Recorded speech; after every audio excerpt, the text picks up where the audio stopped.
24 mstari wa 13 mpaka 17.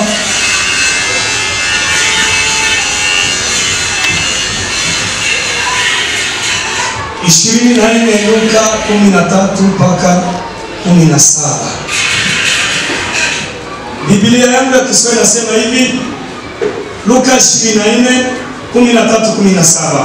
Na tazama, siku ile ile watu wawili miongoni mwao walikuwa wakienda kijiji kimoja jina lake Emau, kilichokuwa mbali na Yerusalemu kama mwendo wa saa 2. Hao walikuwa wakizungumza wao kwa wao habari za mambo hayo yote yaliyotokea. Ikawa katika kuzungumza na kuulizana kwao, Yesu mwenyewe alikaribia akaandamana nao. Macho yao yakafungwa wasimtambue. 17 akawaambia, ni maneno gani hayo mnayosemezana hivi mnavyotembea? Wakasimama wamekunja uso zao. Amen. Hebu tuangalie mstari mwingine mdogo wa Korinto 15 mstari wa 3. Wa Korinto wa kwanza 15 mstari wa 3 mpaka wa 8. 1 Corinthians chapter number 15 verse 3 to 8.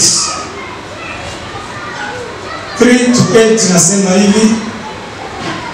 Korinto wa kwanza 15 3 mpaka 8, ama tutaruka 8. Kwa maana naliwatolea ninyi hapo kwanza yale niliyoyapokea mimi mwenyewe, ya kuwa Kristo alifufuka kwa ajili ya dhambi zetu kama yanenavyo maandiko, na ya kuwa alizikwa, na ya kuwa alifufuka siku ya tatu kama yalivyo yanenavyo maandiko, na ya kuwa alimtokea Kefa, tena na wale tenashara. Baadaye aliwatokea ndugu zaidi ya 500 pamoja katika hao wengi wanaoishi hata sasa, ila baadhi yao wamelala. Mstari wa 7. Baadaye akamtokea Yakobo tena na mitume wote, na mwisho watu wote alinitokea mimi, kama ni mtu aliyezaliwa si kwa wakati wake. Turuke mstari wake wa 8. Mstari wa 8 nasema hivi, na mwisho wa watu wote alinitokea mimi, kama ni mtu aliyezaliwa si kwa wakati wake. Sote tuseme amena. Mwenyezi Mungu, tunabariki neno lako. Tunahitaji uweze kuzungumza na neno letu. Roho Mtakatifu, chukua nafasi ya kutupa kiu ya kusikiliza neno hili katika jina la Yesu. Amen. Neno la siku ya leo linasema hivi, Yesu baada ya kufufuka, ama Jesus after. Yesu baada ya kufufuka, ama Yesu mwisho wa kufufuka. Kuna Yesu kabla ya kufufuka, na kuna matendo alifanya kabla hajakufa.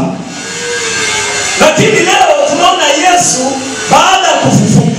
Huyu Yesu baada ya kufufuka ni nani? Ningependa kusema hivi, leo ni tariki 4 za mwezi wa 5, si ndio? Kutoka Yesu alipokufa tutahesabu siku 50. Hizi siku 50 ni mwezi moja na kama wiki moja na nusu, ama wiki 2 na nusu. Hizi siku 50 hapa katikati kuna mambo ambayo tunapaswa jifunza kama kanisa. Kwanza tutamwona Yesu baada ya kufufuka. Huyu Yesu ni nani? Yesu hata kuwa vile alikuwa kabla hajakufa. Hiki kipindi, hizi siku 50 ipo anaonekana. Ili ipo anajificha, ipo anaapia, ipo anajitukuza, ipo anakaribia, ipo anakuja, ipo anaongea, ipo anazungumza. Kwa hizi siku 50, hizi ni siku ambazo unapaswa kuwa very careful sana, sababu atakutokea. Sema atanitokea. Sema na Mungu atanitokea. Yesu wa hizi siku lazima atajitokeza kwako. Utakuwa unafanya kazi ya kupiga chakula pale kitchen, uko unaimba kawimbo, utaona tu mtu anakuwa anaanguka karibu yako. Utageuka hivi, unaweza atakukosa. Huyo ni Yesu. Utakuwa unatembea na stress, utaona mtu anakuja na kubariki pesa na anapotea. Huyu ni Yesu. Utakuwa uko kwa kampuni, umekaa umenyamaza, utashtuka tu mtu anaanza kukuongelesha. Mama, utakuwa unatibu, mama yetu ni daktari. Utakuwa unatafuta dawa ya kupatia mgonjwa, utaona mtu anakuja na kumwambia usichukue ile na ile, ukimbea hiyo atapona, na ule mtu atapotea. Haleluya. Hebu tubadilishe page. Utakuwa unakunywa pombe hivi, utaona mtu anakuja karibu yako na kumwambia usikunywe, na ule mtu anapotea. Haleluya. Sura ya Yesu sahi hatapita kwa mlango tena. Hatapita kwa mlango. Yesu baada ya kabla hajakufa alikuwa anasikia njaa, alikuwa anasikia kiu, alikuwa anasikia usingizi. Sema amen. Amen. Pandisha amen. Amen. Alikuwa analala kama wengine, na walikuwa wanamwamsha, amka, amka, amka, tunazama. Huyo ni Yesu kabla hajakufa. Yesu wa kabla kukufa alikuwa anageuza maji na kuwa divai. Yesu alikuwa anaingia ndani ya harusi, anaingia, anatembea, anaenda ndani ya harusi. Bwana asifiwe. Amen. Yesu kabla hajakufa alikuwa anaenda kwa kaburi, anatembea hivi, anaenda kwa kaburi, mnionyeshe mmeweka wapi Lazaro. Lakini Yesu baada ya kufufuka hataenda tena makaburini, sababu Biblia inasema alipofufuka, kuna watu walimba si tumaini, eti makaburi ya wafu ilifunguka. Kwa hiyo hakuna haja tena Yesu aende wapi? Kaburini. Hakuna haja. Makaburi ya wafu, Yesu alipofufuka, makaburi ilitetemeka, ikafunguka. Watakatifu walikuwa ndani, akina wale manabii wa zamani wote wenye walikuwa chini walifufuka na yeye. Biblia inasema mili ya watakatifu ilionekana ikitembea Yerusalemu. Ilionekana ikitembea Yerusalemu. Huyu Yesu ndio mwenye tuko tunahubiri, ndio mwenye tutahubiri. Kwa nini inabidi unafanya angalisho sana? Mama Yaspi, ukiwa unashona nguo, angalisho sana. Ukiwa unatengeneza chuma, angalisho sana. Pia tuangalie namna gani tutaongea. Tuseme amena na nguvu. Tuangalie namna gani tutaongea, sababu huyu atakuwa karibu yetu bila kujua. Atakuwa karibu yetu solo. Utakuwa tu kwa pale kwa shambani, hapo kuna panga watumishi. Wote tu kuna mtu anaapia karibu yako, anaweza vaa suti kama nini, sababu Yesu anatujua. Akikuja kama kitu utatoroka. Tana tujua, anajua ugawa. Fanya ngalisho. Utapokuwa unatembeza gari papale papa, unasikia tu mikono kuna vile inaenda tofauti na vile unazoea. Amekushika kwa mikono, usito utafanya ajali.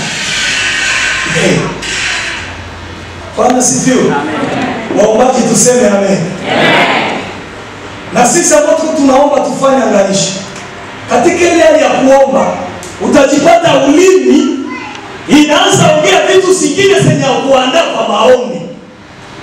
Yeye ameingia ndani yako, iko anakupatia maneno mengine ya kuomba, ya kuombea. Waimbaji, angalisho. Utaanza imba, unaleta dance. Unajipata tu miguu yako inaanza enda vile ikienda. Yeye mwenyewe anaanza peleka miguu yako. Yesu saa hii iko kazini. Na kwa sababu ni siku 50, iko nakimbizana na time. Iko nakimbizana na time. Hebu nilete angalisho moja. Angalisho kwa wale watu wavivu kanisani.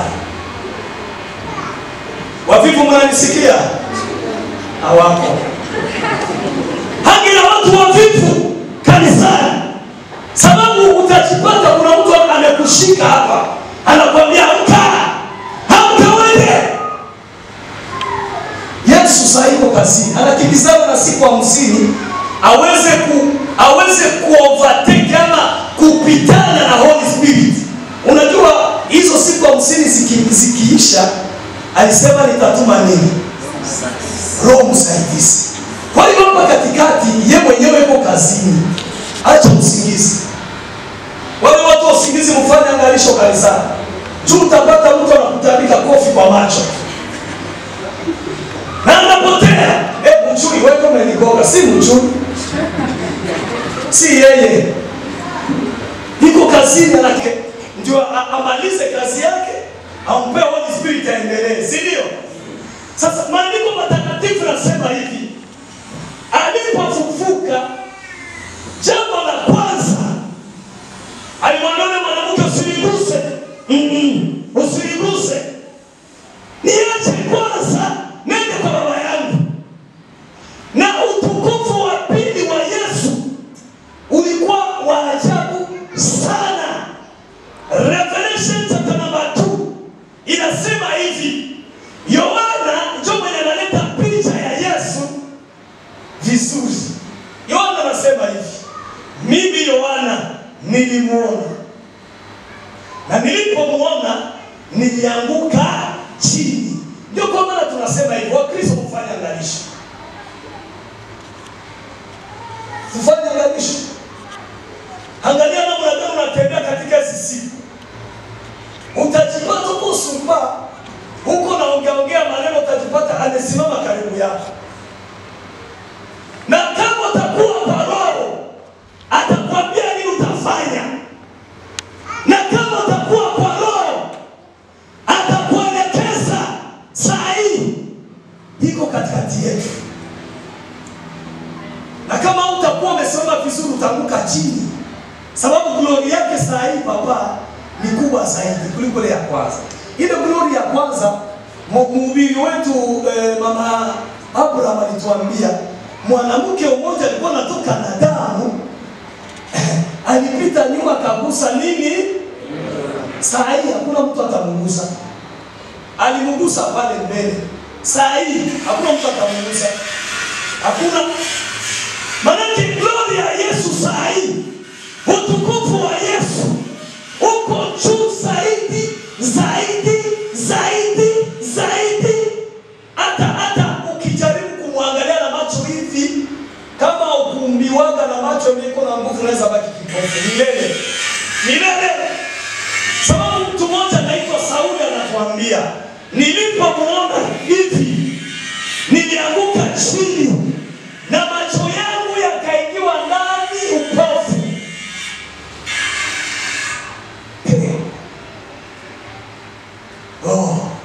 Huyu ndiye Yesu. Huyu ndiye Yesu. Kama utakuwa umesimama vizuri, hata kutokea. Na kama uko kiroho, huyu Yesu. Kuna wengine walitokewa na Yesu ama na Mungu, wakajipata hii mbavu wamevunja.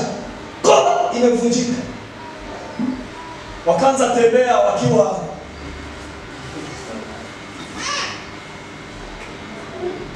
nanisikia. Haiko tena na Yesu wa kugusa. Sasa iko na glory ya ajabu. Ndio maana nimwambia mwanamke, mama, kuna mama alinigusa kabla sijakufa na sijafufuka, na aliponigusa damu yake ikakauka. Lakini saa hii maana ukikaribia kunigusa saa hii, mpaka na wewe uwe katika transformation nyingine, sababu mimi siko tena yule Yesu. Ili unifikie maombi, ili unifikie mimi Yesu, inabidi na wewe uingie. Sema kuingia. Inabidi na wewe ujaribu tena kutengenezwa. Ndio kwa maana tunawaambia hivi, katika hizi ibada zetu tunaposubiri Pentekoste, jaribu kuingia, jaribu kuzama. Kama ni kuimba, imba na mwenye uko na Yesu karibu. Imba kama mwenye uko na Yesu karibu. Kama ni kuhubiri, hubiri kama mwenye uko na Yesu karibu.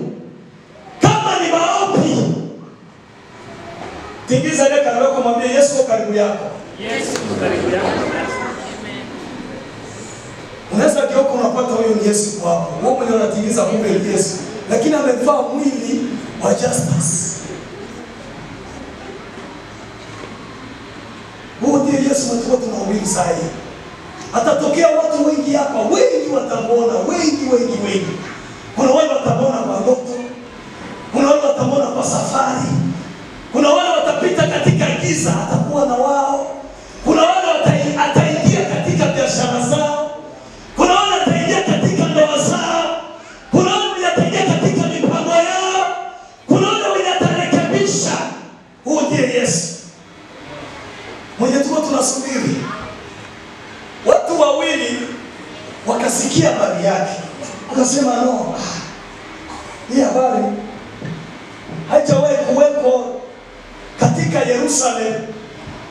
Mtu mmoja tu ndio mwenye aliwahi kukufa, na alipokufa wakamzika. Baadaye wakuja watu wengine wamebeba mtu mfu. Sema amena kidogo. Amen. Baadaye walipokuwa wanazika, wakaona watu wanakuja wanawakimbiza. Wakakamata ile mwili, ile kimwiliwili, kile kimaiti, wakakitupa ndani ya shimo la kaburi. Kumbe ni kaburi liko ndani mifupa yaishika. Ile mifupa ikasema umetupa mahali usipojua. Mumetupa maiti wrong way. Ile mifupa ilipogusana na ile maiti hivi, maiti kasimama, nayo ikaanza mbio, nayo ikaanza kimbia. Wale watu walikuwa wanazika, walipoona mwili wa mtu na wafuata, nao wakaanza nini? Mambo ya Mungu si mchezo. Haleluya. Aliyeshika baraka zako, ninatabiri saa hii zifufuke katika.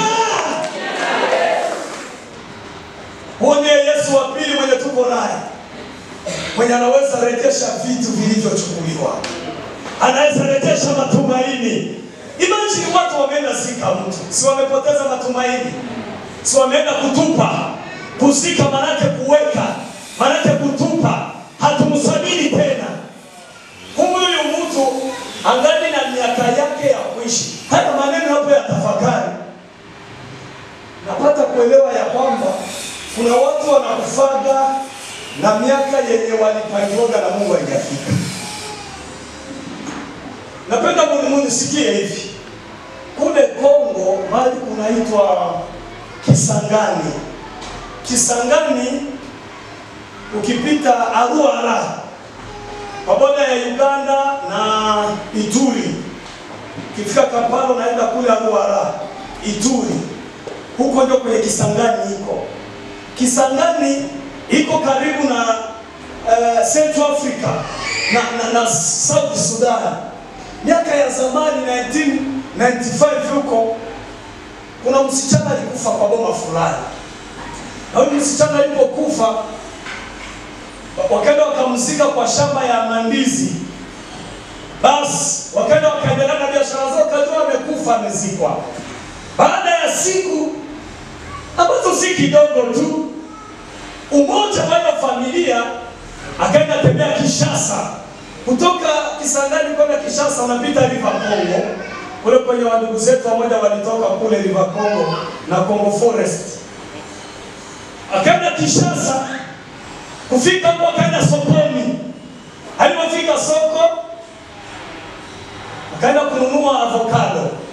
Katika zile harakati za kuangalia avocado ni nzuri ama hii, akapata ule mwanadada mwenye walizika miaka iliyopita anauza avocado. True story.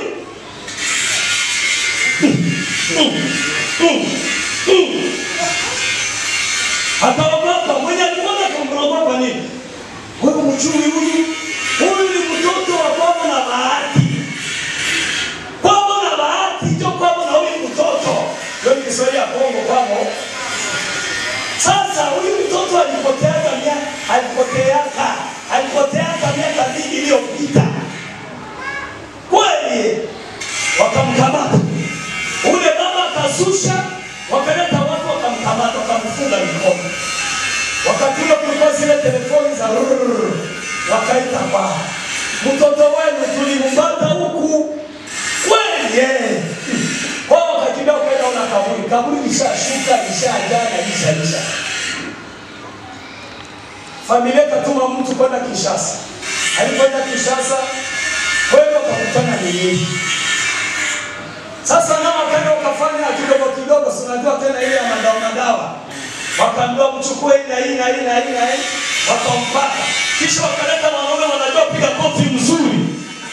Ule mwanaume akamtandika kofi ya kweli kwa uso. Ule dada taruka. Niko wapi? Wakamuuliza uje kwa tisijui. Kumchukua kumpeleka kwa. Kwenda angalia kwenye walizikaga mkungu wa ndizi na kimuti cha ndizi.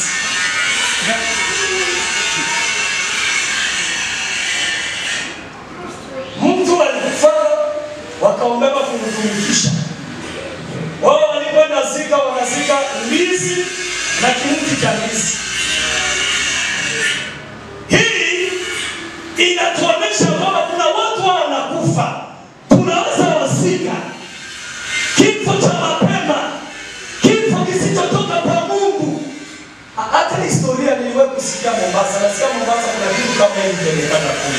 Watu wengi wanawekwa kwa bahari chini, wanaongezea matajiri biashara na vitu zao. Kwa hiyo huyu mtu anaweza kufa. Maybe Mungu alimwandikia atakufa na 70 years. Amekufa na 25. Katika ulimwengu wa giza atatumika miaka ngapi? Unaona miaka mingi. Kuna wale wananyangua kwa hardware. Kazi yao ni kunyangua simiti na chuma. Kuna wale wamewekwa kwa makampuni mbalimbali. Wako ndani wanazalisha chuma, wengine mbao, wengine biashara, wengine mashamba. Unapata shamba ya mwenzako, matunda kuna inametameta. Mulipanda siku moja, muliweka fertilizer. Yake inatoa mahindi mingi, kumbe kuna watu wananyunyizia maji usiku. Inaitwa masingaungo ishindwe. Kataa kukufa mapema kwa jina la Yesu. Sema sitakufa mapema. Sema nitaishi. Kuna watu wengine wasema wanafikiria wanawasemea. Wewe unasema yako. Sema nitaishi. Sitakufa. Nitaona wema wa Bwana. Ndio tutakufa. Hawatatutumia. Hapana. Haleluya. Yesu baada ya kufufuka alitupa uzima mpya. Yesu baada ya kufufuka alitupa uzima mpya. Watu wako wanatembea bila kujua. Wao wanaongea historia. Ati wewe hujui hii nchi ni tuko ndani nchi. Mtu mmoja alikuwa anaitwa Yesu. Na huyo Yesu alikuwa mzuri tena mpole. Walimshika, wakamua, wakamtundika. Na habari zake zikaenea kila mahali. Lakini siku ya tatu tumesikia ya kwamba alifufuka. Kweli njia ya Dameski ilikuwa mahali kwenye unaweza tumia 2 hours and a half kutembea. Ni kama hapa na Ngombo hapa kupita Ngombo. Unaona huko unatembea, unapanda milima ya Israeli, unashuka. So walikuwa wanasaidiana safari, huko naenda wanaongea tu. Ndio maana tunasema fanya angalisho. Unaona katika ile kutembea huko unaongea, hata pia hapo wako wanatembea. Tena Biblia inasema moja kwa moja Cleopas, sijui Cleopas na nani, majina iko pale. Cleopas. Wako wanaongea story zao. Wewe hujui. Unga imepanda bei. Na vile imepanda bei, kuna jamaa alikuwa anafanya hivi, anafanya hivi. Tunapata samaki na tunapata kamkate. Huyo jamaa alikuwa mtu mzuri. Yesu kaonekana pale. Watu wanaongea tu hivyo pa. Yesu naye akaonekana hapo. Kaza kuwauliza mko mnaongea nini? Nini mnaongea? Kwani wewe hujui? Haujui habari ya Yesu? Wanaendelea tu. Wanaendelea tu. Biblia inasema mpaka wakaingia ndani ya nyumba. Yesu akachukua mkate. Kuingia ndani ya nyumba. Hapa shika maneno mawili. Nyumba ya kwanza ni mwili wangu, mwili wako. Akachukua mkate. Mkate ni neno la Mungu. Yesu akamega mkate, akawapa, wakakula mkate. Baadaye wakafumbuliwa. Ninatangaza fumbuliwa macho katika jina la Yesu. Yale macho yafumbuliwe. Uweze kuona wapi baraka zako ziko. Uweze kuona wapi unapasha elekea. Unapasha kuona nini utafanya. Macho yako yafumbuliwe. Hiyo ndio kazi ya Yesu, kufungua macho vipofu. Kuna watu vipofu. Nilipata kuelewa kumbe kabla Yesu hajakufa kulikuwa watu vipofu. Na wakati Yesu anafufuka kulikuwa bado watu vipofu. Uliza ndugu yako uko kipofu?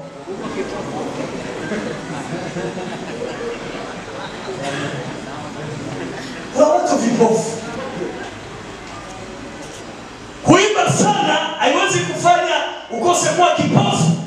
Unaweza ubiri, unaweza imba, unaweza toa, unaweza fagia kanisa, lakini tukikuangalia hivi kipofu. Usiwe kipofu. Usisubiri mkate umegwe.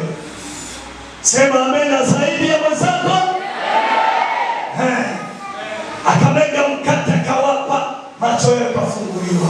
Baba tunakuomba na sisi macho yetu ione. Amen. Nipe macho nione Bwana. Nipe macho nitambue. Nipe macho nikujue. Nipe macho nikuelewe. Nipe macho nikufahamu. Ungemwambia Baba kupe macho uone. Haleluya. Bwana tupe macho tuone. Kuna watu tunaishi nao. Tumewafanya marafiki. Kumbe si hata marafiki zetu. Mungu akupe macho uone. Marafiki zako wako wapi? Mungu akupe macho tambue.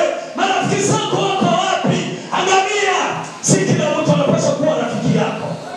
Wengine ukigeuka wanakusengenya. Mungu akupe macho. Wengine ukigeuka wanakutenda. Wengine ukigeuka wanasema ufai. Unahitaji Yesu amege mkate. Haleluya. Amen. Kuna jambo moja nilijifunza katika maisha na Mungu alinikogota masikio sana. Akaniambia Ezekiel, si kila mtu rafiki yako. Tena ajikubali. Tuseme amena. Ongeza amena. Ongeza amena. Mimi kuna siku nilikuwa naandaa harusi. Unaona hizi harusi tumeandaa hapa penye zinatupeleka. Kuna watu wakugonga sana hapa tukifanya harusi. Lakini Ezekiel alikonda. Ni konda ama kugonda? Yo konda. Nilikonda. Ile konda. Acha. Lakini mtu mmoja alifanya nikonde na nikonde na nikonde kabisa. Ni rafiki yangu wa karibu. nilimtegemea sana, alikuwa kijana. Tena alikuwa anaishi tu area hii hapa nyuma hapa. Nikifanya harusi akaniambia nitakusaidia. Nisikie rafiki yangu nitakusaidia. Nikatoka nikaenda Kongo. Kufika huko nikamwambia sasa napeleka dawa ni siku fulani. Akaniambia sasa wewe usijali, wewe peleka dawa, nikimalizika dawa tutakusaidia harusi. Nikamwambia sawa. Si nimekuwa na tumaini. Tukakaa harusi kaingia. Harusi niliingia nikamwambia sasa sinitumie pesa. Akaniambia sasa pre-wedding ni lini? Nikamwambia nitatuma hiyo siku ya kutumana. Akakuwa nilikosea mara pili.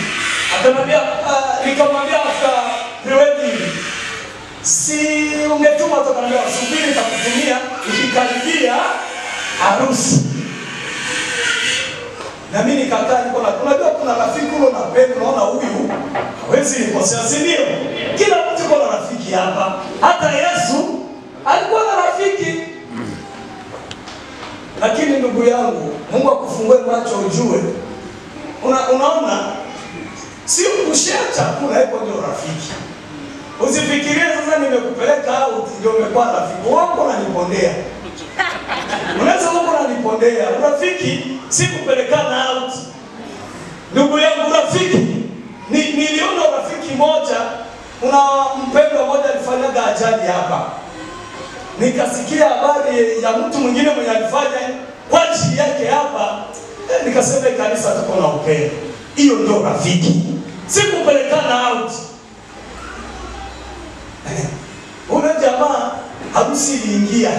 Harusi ni kesho. Akaniambia subiri nitakutumia asubuhi. Na iko naongea tu bila hewa. Watu wakoseana kwa na aibu. Hata kupanga unako unacheka tu. Iko anacheka yachi wewe. Uko naumia mahali bwana. Chuko na shida.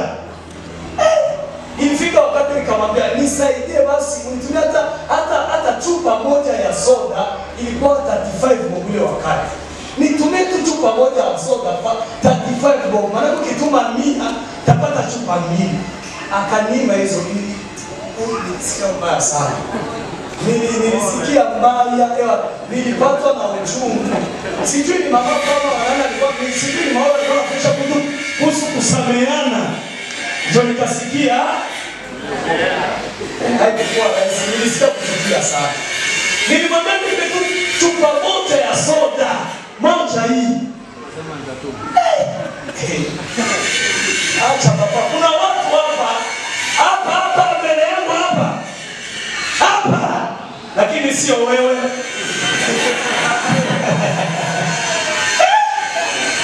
Chupa moja ya soda usaidie mwenzako rafiki.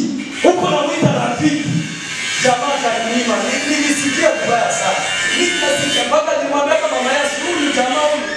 Sijui. Mungu sasa sikia Mungu. Kuna rafiki yangu niliwaishi naye hapa Harambee hapa. Maji ilikujaki kaingia nyumba yake hapa Harambee, nikamleta kwangu. Mimi nilikuwa naishi hapa. Ule jamaa Mungu akamjalia, akapita kipindi kizito sana. Sijui alipata kupenda namna gani, akaenda US. Na ule jamaa ni Mumeru. Mimi ni Mkongo. Juzi ndio nilijua kama ni Mumeru anaitwa, acha niseme, anaitwa Senda Simwenda. Sababu anaimbaga Kimeru na kuna nyimbo sio napita kwa Citizen TV akiimba na Rose Muhando. Huyo jamaa akanipigia kwa US akaniambia, "Ezeki unafanya harusi eh?" Akanitumia 20k. Pesa za 2008. 20k. Na kwenye kwa nisikilize. Ukifanya mazuri watu wanapasha kuongea, si ndio? Nikamwambia mama Yesu pesa imeingia. Nikavuka Burundi. Hii machungu ya huyu kwanza acha kuzana. Mungu iko bwana. Mungu iko. Wewe unataka nifungue macho nijue rafiki ni wanani. Na yule mwenye wazii yule. Basi kuimba pamoja ndio kwa marafiki. Tunaweza imba pamoja hapa kwa diaspora na tuko marafiki. Hebu niingie tu. Tunaweza zaliwa nyumba moja, mama moja. moja, lakini hatuko marafiki. Hapa kuna watu ni mandugu, huyu na huyu ni mandugu. Na wako wengi, unaweza pata si marafiki, lakini brothers, si ndio? Hata mimi mali nazaliwa, rafiki yangu ni mmoja tu. Ni kale Kalastiko, na wengine wote ni mandugu. Uliza wewe ni rafiki wa mandugu.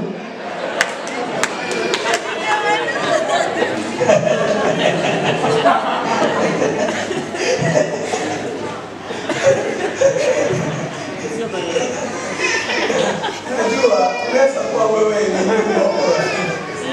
Si ndio? Watu ndugu. Mbali ndugu. Kwa ndugu, ndugu, wewe ni ndugu. Lakini si wako rafiki.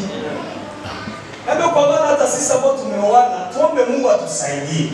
Tusiwe tu bibi na bwana. Tuwe pia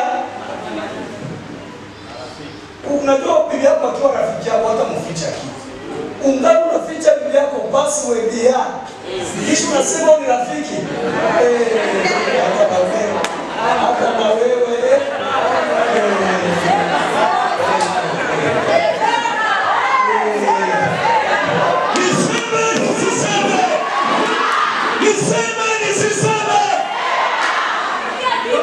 Pagaya waitiki.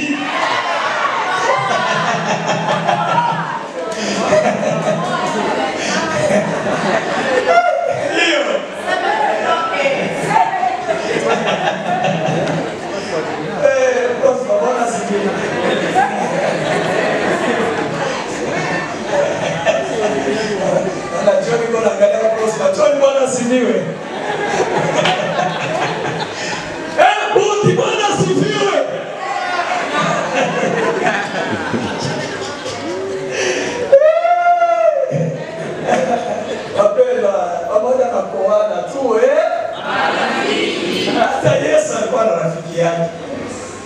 Kuna rafiki ni mzuri sana.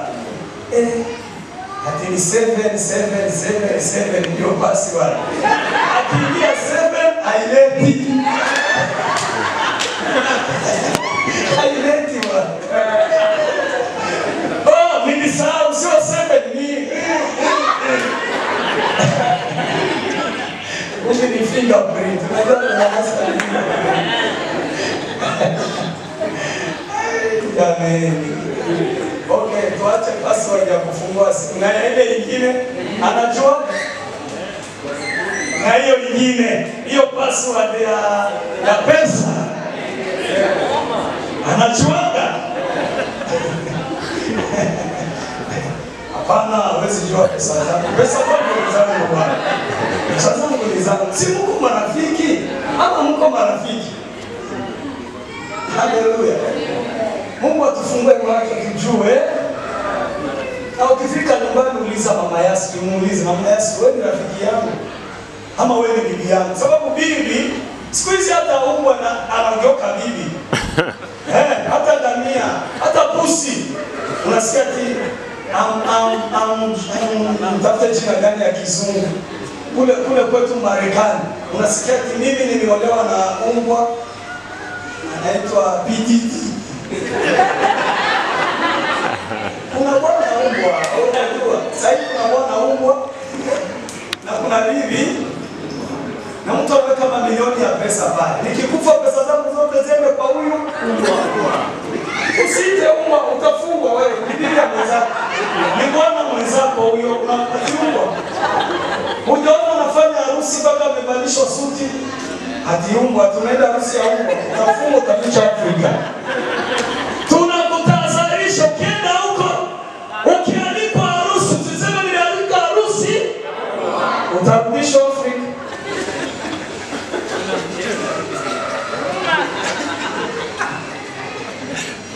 Bwana sifiwe. Marafiki. Tuwe marafiki wazuri. Huyu Yesu mwenye alifufuka na sura mpya, kuna vitu anatufundisha hizi siku 50. Mko ndani ya rafiki. Mko ndani ya PRS. Mko kumega mkate. Na mwenye na mkate Bwana umpe mkate. Mimi napenda kuongelea mkate sababu kuna tofauti ya mkate na mawe. Anasema ni nani kwenu? Nani kwenu mwenye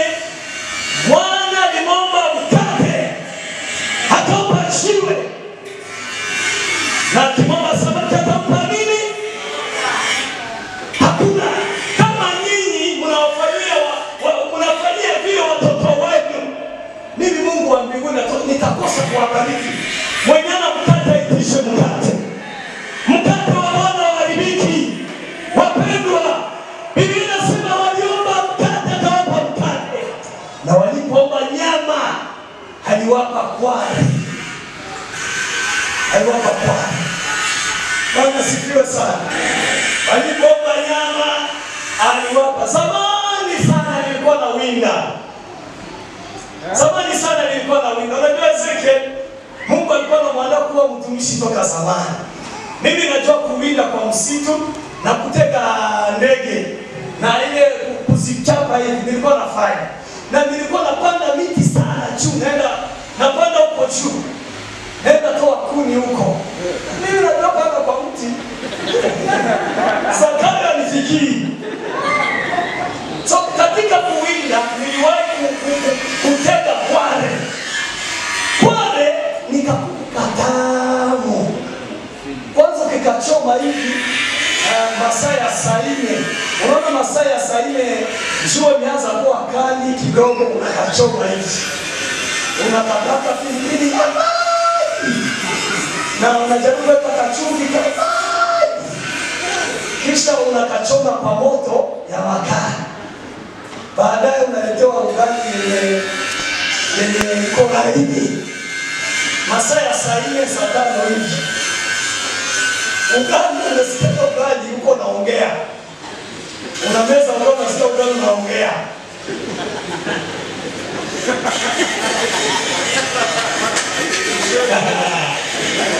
Unasikia ugali, unajua ugali unaongeaga. Wakati mwingine ugali unaweza utoa hapa, unautafunia hapa, unasikia uongei, unapeleka huko. Lakini ugali ya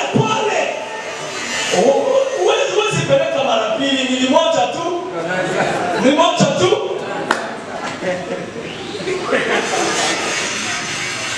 Biblia inasema wakaomba Kwale, wakapewa. Unataka Bwana akupe nini?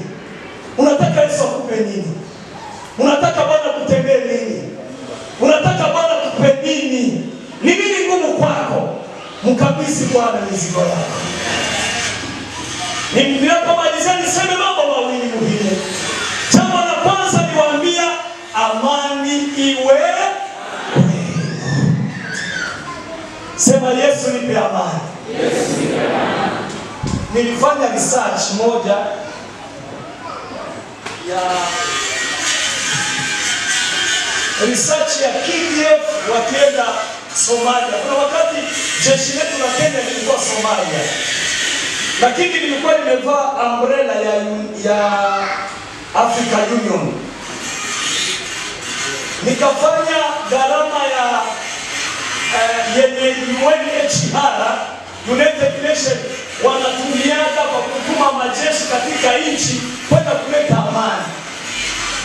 Ni mabilioni na mabilioni na mabilioni ya pesa. Maji, chakula, petrol, mazut, mafuta ya kupikia, kila kitu wanagharamia ili walete amani. Amani ni kipawa cha mbinguni. Amani sio kipawa cha duniani. Hakuna mtu mwenye anaweza patia mwingine amani. Wale watu wenye wanakusumbua dadi, wanakusumbua jua wana amani. Mtu mwenye ana amani anaishi kusumbuana. Niseme. Unaona wale watu wenye wanaishi kukusumbua ni kwa sababu ndani mwao hawana amani. Mtu mwenye ana amani atapata amani yenye ana. Biblia inasema chenye uko nacho njoke unatoa. Mtu mwenye anakusumbua kwa sababu yeye mwenyewe hana peace ndani yake. Huyu mama anakuwa na shida kwa plot kwa sababu yeye ndani mwake hana amani. Sasa wewe utapigana naye gani? Wewe kumwombea Mungu ampe amani. Haipatikani kwa supermarket kama kwa duka. Hakuna duka wanauza amani. Jana nilipita Quickmart, niliona wanauza unga, wanauza beseni, wanauza sabuni, wanauza friji, lakini sijaona mali wanauza amani. Kampuni gani na supply amani? Ni ya mbinguni pekee. iwe nanyi. Nami nasema pokeeni amani. Pokeeni amani. Amani pokea. Na ukitembea watu waone unafanana amani. Niliangalia picha hii wiki ya bradhangu mdogo Joel anamjua. Unaweza muita bradhangu mkubwa. Bradhangu mdogo unaweza muita bradhangu mkule. Amekosa amani. Kuna watu ulizaliwa nao sahihi tukiwaleta kwa Prosper. Wale mlikuwa mnacheza nao. Prosper ni kijana, wamezeeka. Hii haihitaji amani. Ninaangalia kama mdogo nikashangaa sana. Unaona Ezekiel ukimwangalia saa hii, unaona kasura kanakana kijana. Si ndio? Si ndio? Sema amena. Angalia ni kijana. Kule ni kijana kabisa. Hata tukimwita mzee ni heshima tu. Unaona kicheko mwana kelele mwana. Angalia kaka, wewe angalia tu. Ama wote ni vijana. Angalia papa de papa. Wewe angalia Mzee Solomon. Hebu Mzee Solomon simama tu.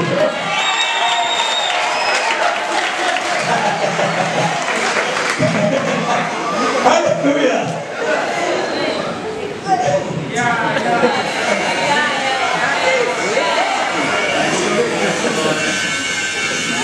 Nasema usikijana kweli. Basi hebu simama. Basi. Sio ni dada yake ya huyu. Hallelujah. Yesu Bwana wa Kiingereza.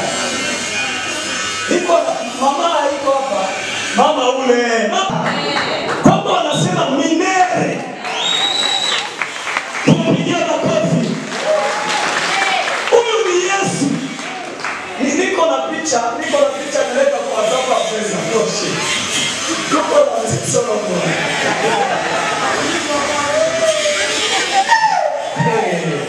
Hiyo picha tuko na watu mzee, tuko tunaiba hapa pale masabao ya mbao mimi na wewe. Iko naenda tena.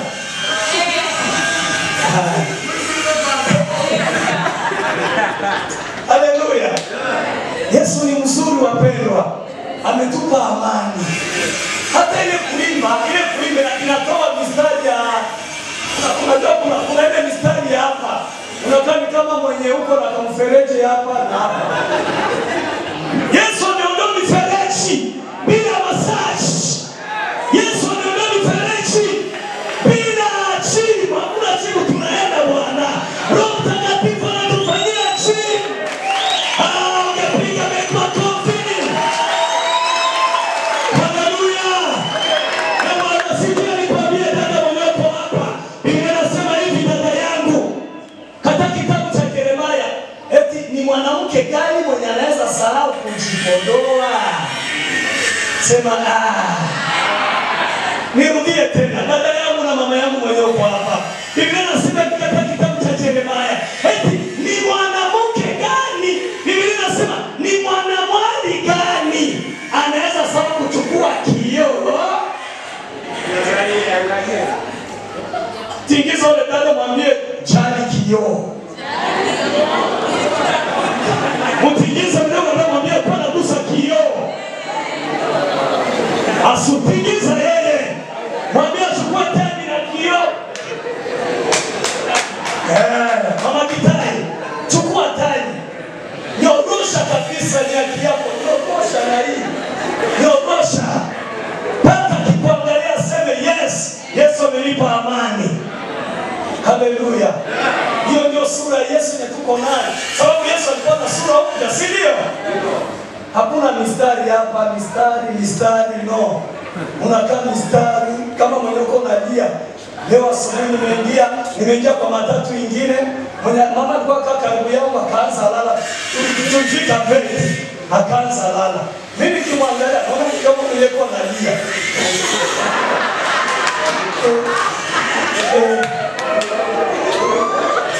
Roho kanambia kulala ingine ni kulala na nazidiana. Kulala ingine ni kama kulia. Chikazo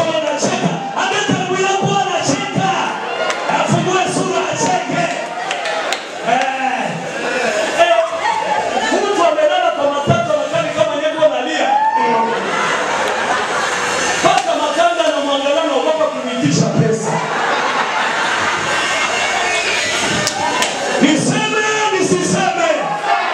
Niseme nisiseme?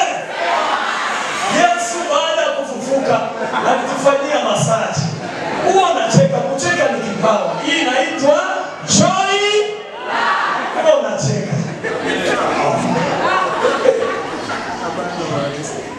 Sasa mimi nakujaga hapa, nafika hapa saa 1:30. Huyu amelala kwa nyumba. Hii asubuhi anaanza lala kwa gari. Hii gari inafika town, huyu mtu kwa haja siko.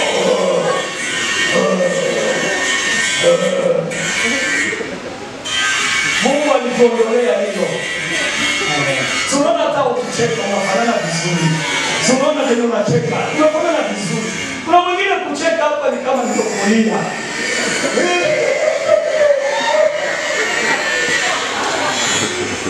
Bwana akupe sura mpya. Alikuja akawaambia amani. Sema amani iwe kwangu. Sema ninakataa vita kwangu. Jambo la pili aliwaambia msiogope. Msiogope. Nini inakuogopesha? Usiogope. Tulikuwa na kabanda mahali kule Kiseri ya Friday. Mungu akaniongoza tuombe ombi ya Pasaguma. Pasaguma tukwambia hivi, wakati tunaanza kuombea mambo na pesa, tuwe tunachukua wallet zetu na tunachukua simu zetu, tunafanya hivi. Si mnakumbuka? Tuwe tunachukua simu, tunachukua Biblia na wallet. Kisha tunamwambia Baba, hawa watu wenye wako kwa hii simu ninawadai kwenye wako wakuja walibariki pesa. Sema nakumbuka ili ombi mwende mlifanye. Nimelitesi sana na nikaona matunda yake. Wakati sina amani, wakati nakosewa, wakati gazi imeisha, wakati sina sukari, nafanya naomba Baba, kumbuka ulituma mtu akakuja akatambia hivyo. Na ukienda ndio na pesa kumeingia. Bwana anasema amani. Tabiria biashara zako. Tabiria nyumba yako. Tabiria watoto wako. Waambie msiogope. Yesu alisema msiogope. Haleluya. Bwana sifiwe. Hata kama miaka imeenda usiogope. Hata kama umeomba na ukaomba na ukaomba na ukaomba usiogope. Hata kama umejaribu na umejaribu na umejaribu usiogope. Kuna mtu atakwambia si umeomba sana? Mimi si umeomba sana, si ungeacha sasa. Mtu atakwambia tu vile. Abe, si umeomba sana, si ungeacha sasa. Si Mungu amesikia. Hebu niambie tena hii. Sema nena. Kuna mtu atakwambia hivi. Si umeomba sana? Maana kule Mungu asikiaje? Si ule Mungu anasikia. Toka ulianza naomba. Si Mungu amesikia. Mwingine atakuja kwambia, "Siombe tu kidogo tu." Si imetosha, si Mungu anataka roho. Yohana 14:18. Luka 18:7. Luka 18 mstari wa kwanza. Inasema namna gani? Imetupasa kumwomba Mungu siku zote wala tusikate tamaa. Luka 18 mstari wa kwanza. Omba tena omba.